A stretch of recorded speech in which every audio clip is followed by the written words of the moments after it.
Bismillahirrahmanirrahim. Assalamualaikum warahmatullahi wabarakatuh. Selamat pagi, perkenalkan nama saya Gilang Ramadan, SIP MA. Saya adalah dosen dari jurusan Ilmu Pemerintahan, Fakultas Ilmu Sosial dan Ilmu Politik, Universitas Sultan Ageng Tirtayasa.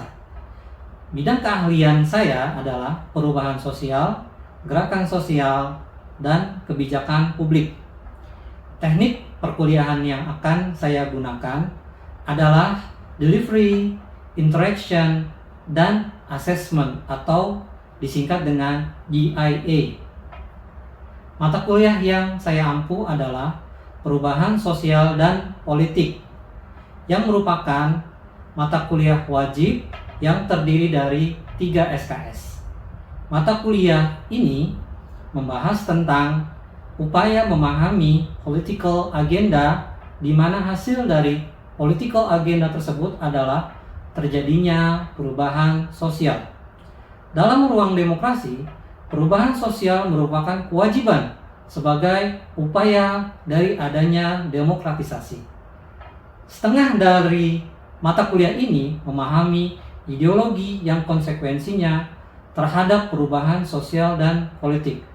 Selebihnya adalah menganalisa segala pikiran dan perubahan sosial politik yang akan dihadapi dalam demokratisasi, khususnya di negara Indonesia. Tujuan pembelajaran dari mata kuliah perubahan sosial dan politik adalah: yang pertama, mahasiswa mampu mengelola kepekaan sosial atas masalah sosial publik. Yang kedua, mahasiswa mampu membuat artikel ilmiah dan atau mempublikasikannya. Yang ketiga, mampu memetakan problematisasi dalam kajian sosial politik. Yang keempat, mahasiswa mampu menganalisa konsekuensi-konsekuensi logis dari setiap perubahan sosial politik.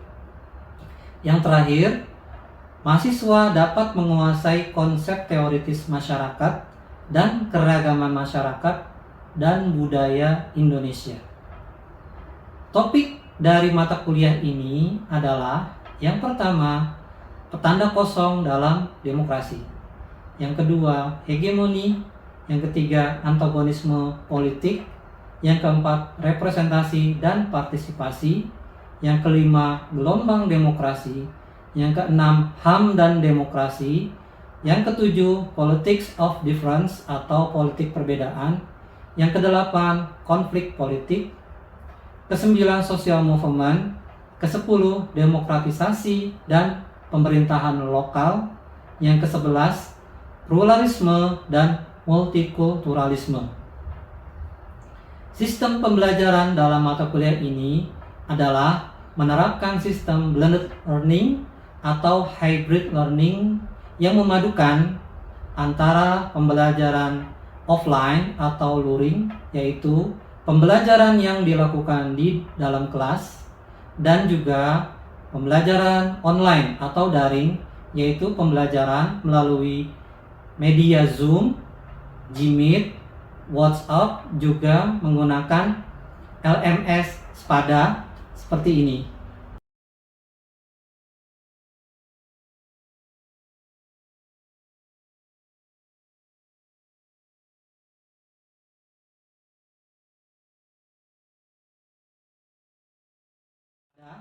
Seperti ini. Selanjutnya, saya akan menerangkan teknik DIA. Yang pertama adalah delivery, adalah bagaimana menyampaikan materi. Yang pertama, caranya adalah dengan ceramah, yaitu dengan verbal, kemudian sumber buku, jurnal, internet, kemudian dengan slide presentasi yang interaktif. Yang kedua, dengan menggunakan diskusi. Yang pertama, saya akan memberikan topik diskusi sebuah kasus, kemudian membentuk kelompok diskusi 3-5 orang. Yang ditujukan adalah mengajarkan mahasiswa untuk berpikir kritis, bertukar pikiran, dan belajar untuk problem solving. Selanjutnya yang ketiga adalah case-based method. Case-based method membahas permasalahan yang sedang hangat, baik bersumber dari jurnal atau media massa. Yang kedua, mencari sumber referensi riset yang relevan. Yang ketiga, belajar menulis karya ilmiah seperti jurnal berbasiskan kasus. Kemudian yang keempat, kegunaannya adalah mahasiswa dapat mendalami materi dan menyesuaikan dengan konteks di dunia nyata. Yang kedua, interaction. Interaction adalah bagaimana dalam berinteraksi dengan mahasiswa di kelas untuk mendukung mahasiswa dalam bertanya dan menjawab pertanyaan terkait isu yang dibahas. Membuat WA group untuk tanya jawab materi yang belum dimengerti. Selanjutnya, yang ketiga adalah LMS pada dengan format forum untuk memberikan feedback terhadap tugas mahasiswa dan berdiskusi secara asinkronus. Selanjutnya adalah assessment. Assessment adalah bagaimana menilai mahasiswa. Berikut merupakan contoh penilaian mahasiswa pada mata kuliah perubahan sosial dan politik, seperti berikut ini. Demikian untuk pengenalan mata kuliah perubahan sosial dan politik. Selanjutnya, saya akan menampilkan proses belajar mengajar di kelas. Selamat menyaksikan.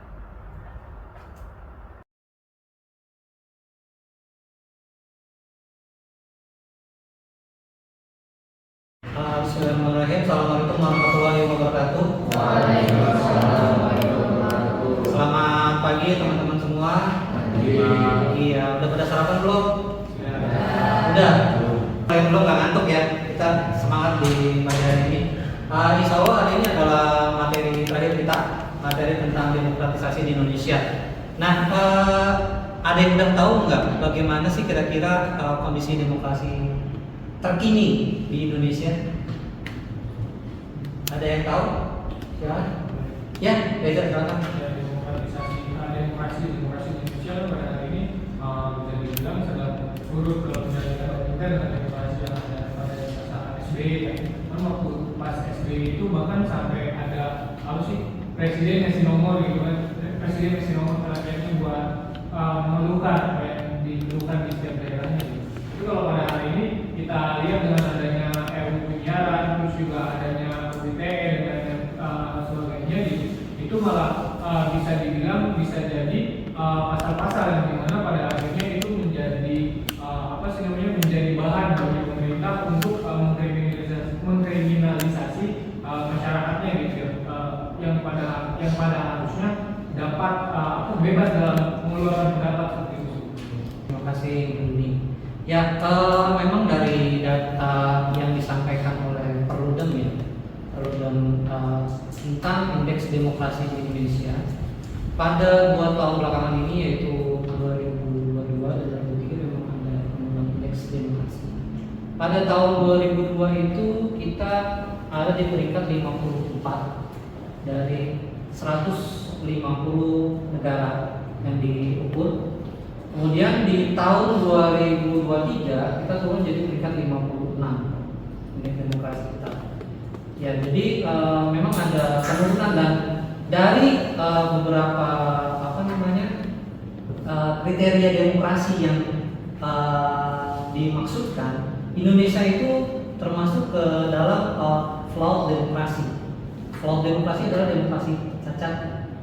Demokrasi cacat itu adalah tahapan demokrasi yang berada sedikit di atas dari demokrasi gagal atau non demokrasi. Ya, diperkuat dengan indeks korupsi ya, indeks korupsi di Indonesia. Jadi indeks korupsi Indonesia itu peringkat ke 34. Peringkat ke 34 ini menandakan kalau Indonesia ini memperkuat status sebagai demokrasi tadi, demokrasi cacat. Kalau misalnya Indonesia peringkat korupsinya turun lagi, jadi misalnya 32, misalnya peringkat 32, maka Indonesia sudah masuk ke dalam non demokrasi country. Ya. Bahaya sekali ya. Tingkat korupsi juga jadi standar untuk indeks demokrasi juga. Jadi selain kebebasan berpendapat, ya, kemudian penegakan hak asasi manusia, indeks korupsi juga dijadikan standar untuk pengukuran indeks demokrasi di Indonesia. Ya, jadi mungkin itu adalah pengantar ya dari mata kuliah materi kita demokratisasi di Indonesia.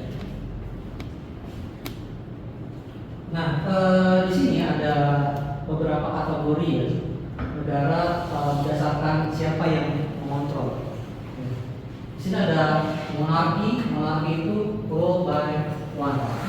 Nah ini kalau misalnya kategori non demokrasi mungkin ini maksudnya monarki ya, rule by one. Ya.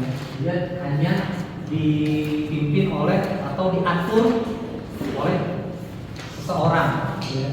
Oligarki rule by minority. Nah, banyak juga kalangan yang menganggap saat ini oligarki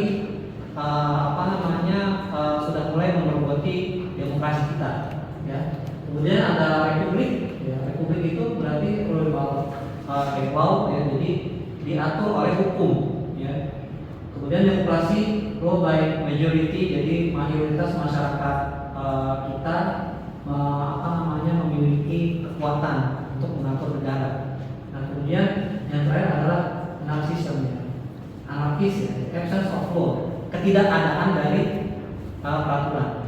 Ya, kalau tidak ada aturan maka yang terjadi adalah anarkisme. Ya. Kemudian fungsi dasar sistem pemerintahan ada integrating, berarti ada integrasi ya, kesatuan. Ya. Kemudian distribusi. Nah, distribusi berarti kekuasaan itu didistribusikan. Jadi kalau misalnya tadi disampaikan oleh kelompoknya Mahdumi bahwa sekarang kita mengadopsi yang namanya sistem otonomi daerah. Otonomi daerah itu sebenarnya adalah bentuk jalan tengah dari negara federal. Ya, jalan tengah dari negara federal karena Indonesia pernah mengalami negara federal ya, Republik Indonesia Serikat ya pada tahun 59 dan itu ternyata gagal. Nah ini dijadikan jalan tengah yaitu otonomi ya, dengan distribusi kekuasaan ke daerah-daerah. Kemudian ada national security keeping ya, bagaimana menjaga keamanan nasional. Kemudian market share itu kalau misalnya negara memiliki surat utang negara ya, SUN. Surat utang negara itu nanti akan dijadikan market share antara pemerintah dengan pihak swasta atau pemerintah dengan masyarakat. Kemudian ada welfare keeping. Welfare keeping adalah bagaimana fungsi pemerintah sebagai penjaga kesejahteraan. Nah ini yang sebenarnya faktor yang mungkin sering luput ya untuk menjaga kesejahteraan. Kira-kira ada nggak program dari pemerintah sebagai welfare keeping? Ada yang bisa jawab? Welfare keeping ya. Salah satu contoh program.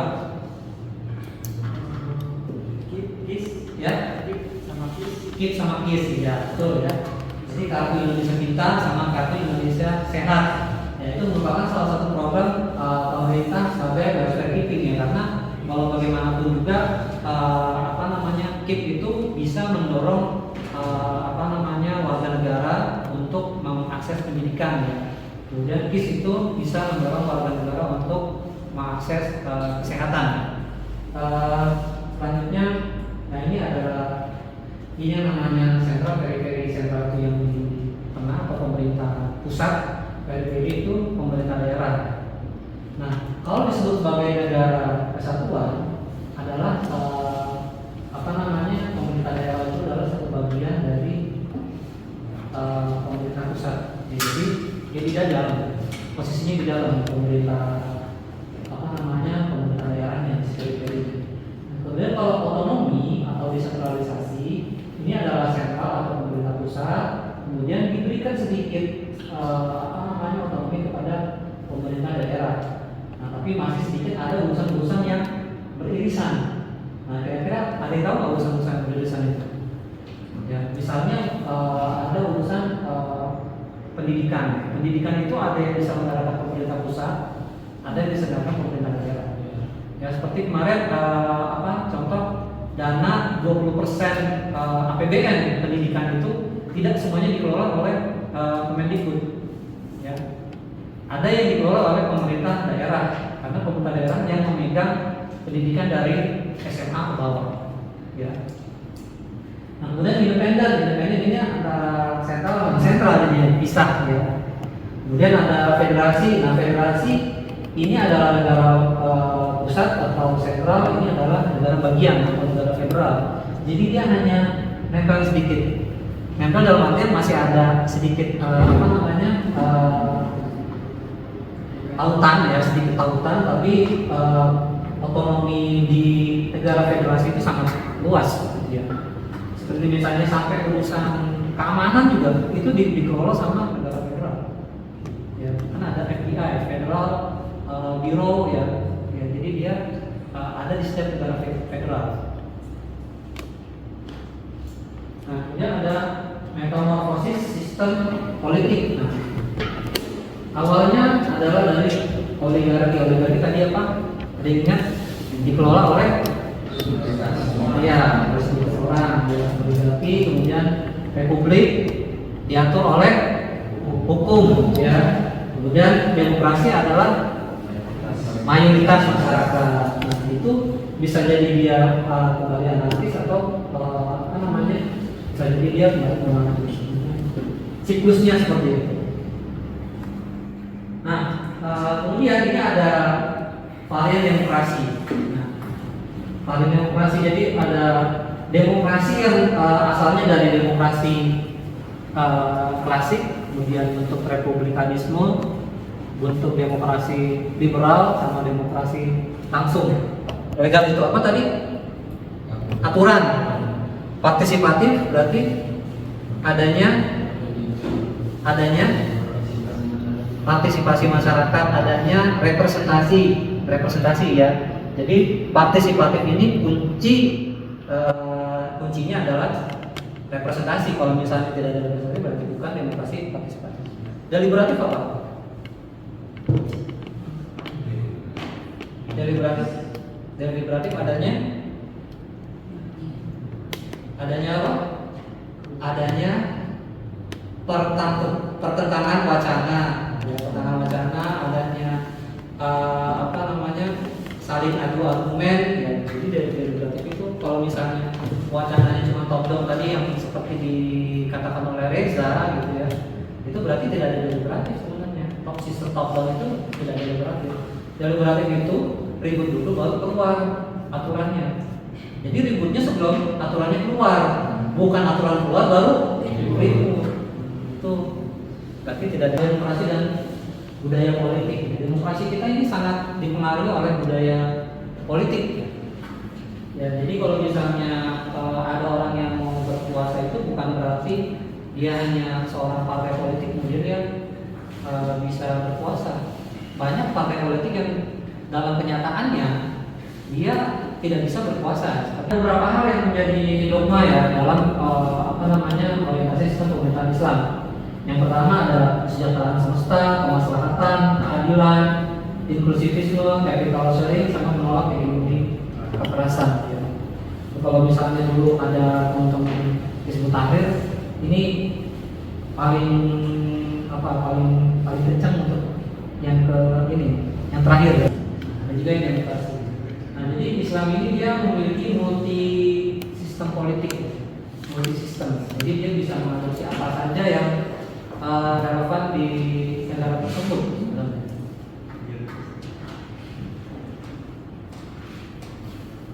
Nah, ini ada distribusi kewenangan dan otonomi dalam negara. Ya, jadi kewenangan yang dilokasikan di pusat negara. Jadi ada MPR, sejahtera negara kerajaan, kemudian military state negara satuan.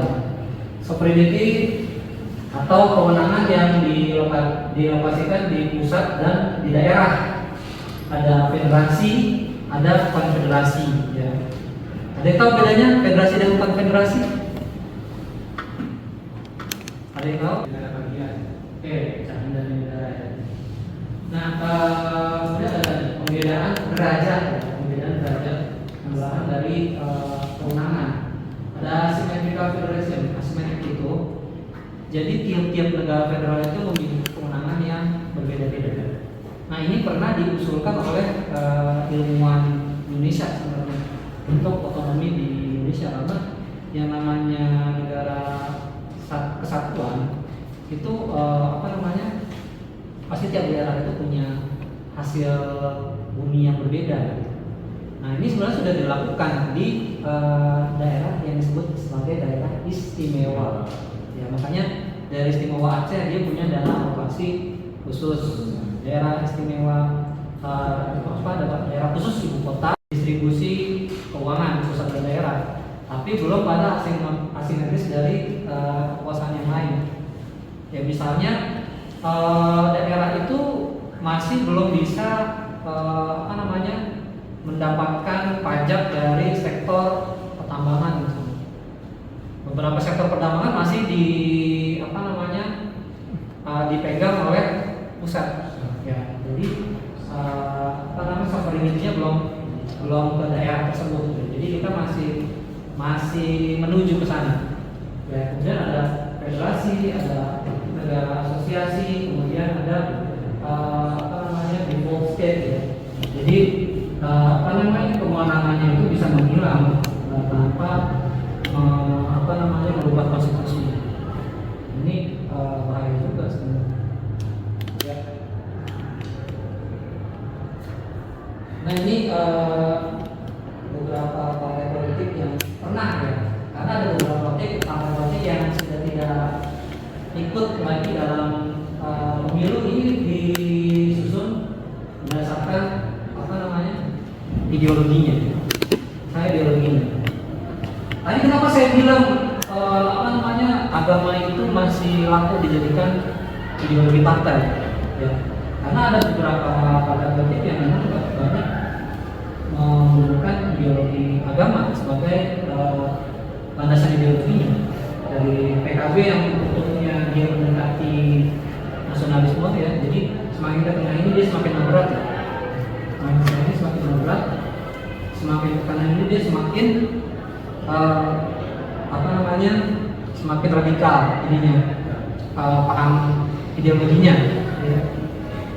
Jadi kita lihat kalau misalnya agama ada PKB, PAN, PKNU, ada Partai Kasih Demokrasi Indonesia, ada Partai Damai Sejahtera, ada Nahdlatul Ulama, P3, Partai Bintang Reformasi ya.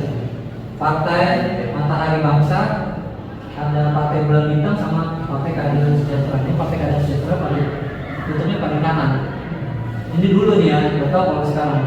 Setelah dia berubah logo jadi kuning bulat ya. Kan sekarang kuning bulat ya, kalau dulu kan ininya kotak ya. Sekarang bulat kuning. Nah, itu mungkin dia udah mulai kesini karena ada beberapa caleg yang dari agama lain. Nah, ini yang condong ke nasionalisme kanan dan nasionalisme kiri. Nasionalisme kanan dan kiri apa yang membedakan? Kanan itu dia lebih liberal, kiri dia lebih konservatif ya.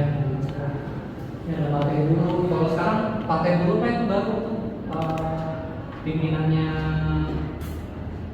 ketua serikat buruh yang terbaru kan saya panggil ya, saya siapa? Saya Iqbal ya. Ya ini yang konservatif juga mungkin ini selalu berubah. Kenapa Gerindra ada di sini? Kenapa Gerindra ada di sini? Bukan di sini. Ada yang bisa jawab nggak? Posisi. Ya? Posisi dulu. Ini bukan masalah posisi. Ini berdasarkan ideologi.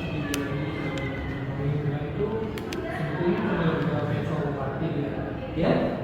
Kalau saya Gerindra itu lebih ke PSO, jadi dia bisa ke kanan bisa ke kiri, posisinya lebih di tengah. Ya jadi begini, Gerindra itu dia ideologinya adalah nasionalisme. Memang dia hampir sama sebenarnya dengan partai-partai yang lain, tapi yang membedakan terasa dia masuk kiri sedikit karena ada ultranya. Nah, Gerindra itu ultra nasionalisme. Kalau namanya ultra itu adalah contoh ke konservatif sebenarnya.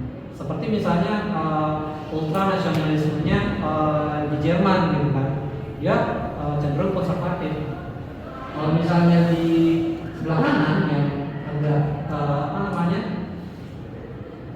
dia berarti nasionalisme yang cenderung tengah sebenarnya. Ya, tidak tengah. Kalau ini respon PDI Perjuangan ada di sini. Ada yang tahu alasannya?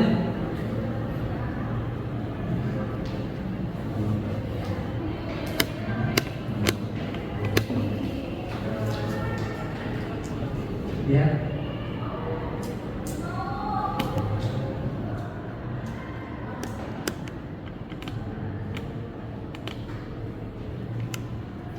Ada yang tahu kenapa?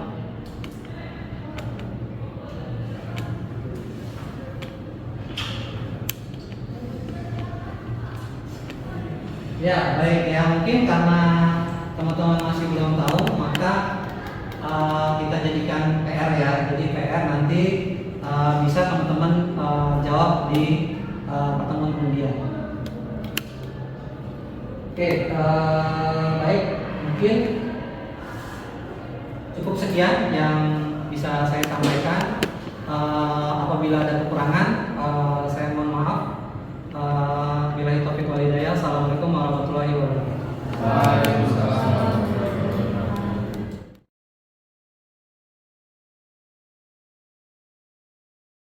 Mengenai demokratisasi itu sendiri, demokratisasi ini adalah proses transformasi dari sistem politik yang otoriter atau semi otoriter menuju sistem yang lebih demokratis, di mana hak-hak politik dan kebebasan sipil meningkat serta adanya partisipasi yang lebih luas dalam proses politik. Nah, ada setidaknya 3 tokoh dalam demokratisasi. Yang pertama ini adalah Huntington atau Samuel P. Huntington dalam bukunya The Truth.